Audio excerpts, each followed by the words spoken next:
We dismiss history at our peril. Liberty Nation Radio with Mark Angelides. Second-term presidents are often in the unenviable position of being on their way out of the door. Now, what does this mean for Joe Biden, who, let's be fair, has had quite a few issues foreign policy-wise since assuming office in 2021? And we're joined once again by a long-time host of this here radio show, who also happens to be Liberty Nation's senior political analyst, which means he knows what he's talking about when it comes to this stuff far more than myself. So I'm relying on you for this segment, Tim. Supposedly. So, allegedly. People say I couldn't possibly comment. Reportedly. Tim, Joe Biden, if he wins a second term, that's another 4 years of Joe Biden's international diplomacy. And I'm asking myself, can the world survive another 4 years of Joe Biden's international diplomacy? Your thoughts? Well, I think that's a legitimate question. Now, two foreign policy events were what have defined this administration, if you look at it closely. He was above water in his job approval until the botched surrender in Afghanistan. His numbers tanked. He went underwater, and he's never recovered since because there was a sense that he was totally incompetent and managed to do something which is pretty hard, have people angry and upset about something that most Americans wanted, which is a withdrawal from Afghanistan, but they wanted to do it with at least a stitch of honor. Now, fast forward to October 7th, and I did an article on this recently in LibertyNation.com, how the Hamas invasion tanked Joe Biden's numbers to a point where they're now barely clinging to 40%. You can see it.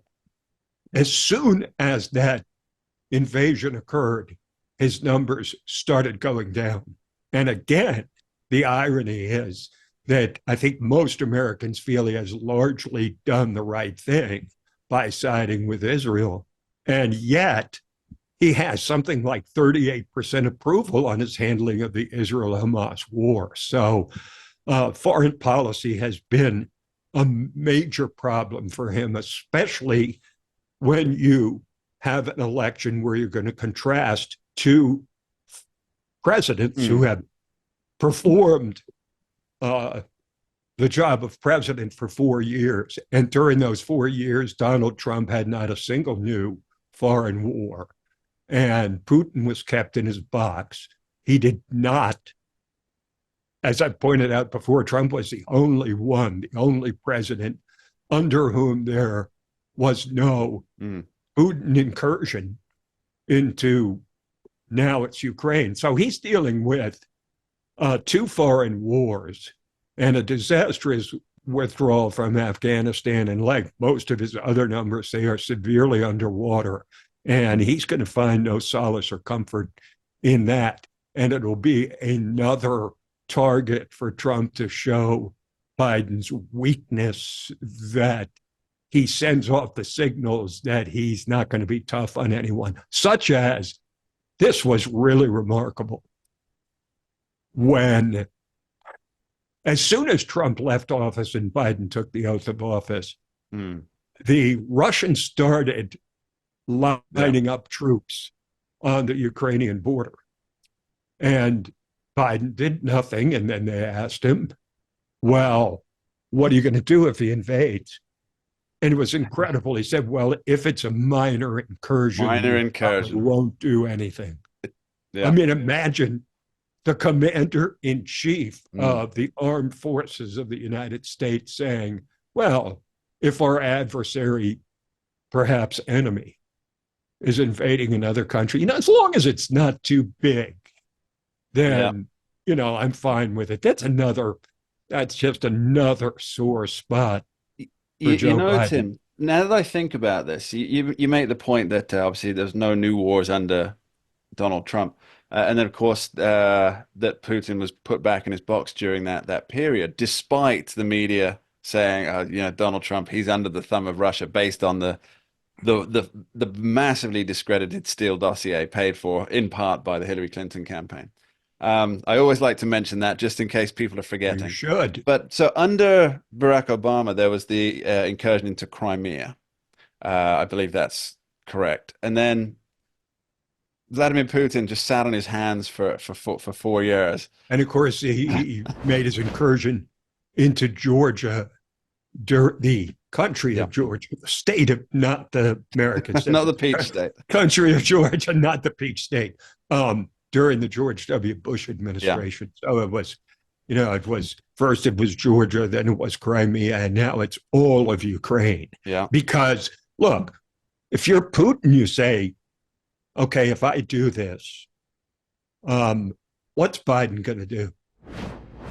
And The fact is, I think he he's- told him what he was going to do. And he said, if it's a minor incursion, nothing. That's a green Right. light. I mean, I don't see how it isn't. Mm. I mean, all you have to do as a commander in chief would be to say any, shall we say, compromise of Ukrainian sovereignty will be dealt with as an act of war and treated as such. Now, but the irony is that, I think he's largely been right in siding with Israel, but he's getting no credit for it Sure. because of his weakness. Well, there's something about those numbers. What you have to consider is that as soon as he openly sided with Israel, not a lot, but some significant Muslim organizations said that we're not going to support you. We're pulling away from you because you're siding with Israel on this. You're not calling for an immediate ceasefire. Not to mention the squad. Not to mention Not the to mention squad. his own radical left in his own party. So you had him just above 40 or hovering around 40-ish. And then he sides with Israel, which, as you say, I think history is going to look back at this as the right decision to side with Israel on this. I mean, it's not a hard decision. Yeah, but to side with Israel against a brutal, a terrorist organization, inhumane terrorist organization it's a death cult. So there's that Israel or death cult. Let's see which one. Israel there's that or death cult. There's that percentage of voters who do support Hamas, who support Palestine over Israel, no matter what Hamas does. And they are not giving their support to Joe Biden. And that's a significant Very significant minority. And here's the thing. In the past, most of these kind of internal divisions get papered over because of the larger cause of defeating Donald Trump or whatever Republican it was running in the past. But now, this is an issue that is so emotionally explosive. I don't see these radicals on the left who hate Israel and hate Jews and believe that Israel should be overrun from the river to the sea. I don't see those people saying, well, we'll support Biden anyway in the end. They probably won't vote. And that's, look, I'd say 20% of the Democratic Party is far left progressive, maybe more than that. So there's not only no enthusiasm on the far left for Biden, but now there's palpable anger that he's a sellout establishment figure, which ironically is what he ran as in 2020. He said, I'll return us to normalcy. Well, if this is normalcy, I think I'll take chaos, maybe. So one final question for you, just a quick one on this subject. Will Joe Biden, as presidents often do in their second term, try and expand his foreign influence? And are people quaking in their boots about that? Well, most presidents in their second term, the best example would be Jimmy Carter in his one term, as it turned out, and Bill Clinton in his second term, working on Middle East peace. Most presidents in their second term, or if there's a doubt that they're not going to be reelected, try to leave a legacy revolving around foreign policy. Yeah. The Israel-Egypt Accords were the high point of the Carter administration, and Bill Clinton did everything in his power to bring Menachem Begin and Yasser Arafat to agreement. And he actually offered more than Yasser Arafat was asking for originally. And Arafat still turned him down. So you see that they want the issue. They want to be able to continue to hate these people and let's be clear, to envy them, because Israel has taken a worthless plot of sand 25 square miles wide and turned it into a thriving democracy, which is something that these Arab states hate. They hate the fact that these Jews and this Jewish state have been so successful. Yeah, those kings and princes are pretty bitter about it.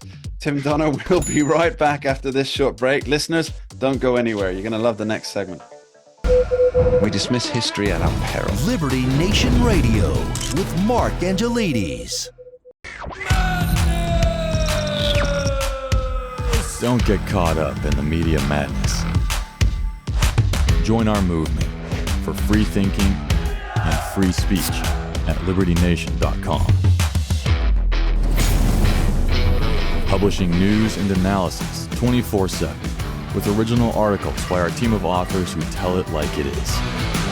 Join us each week for online TV shows, The Uprising Podcast, and Liberty Nation Radio.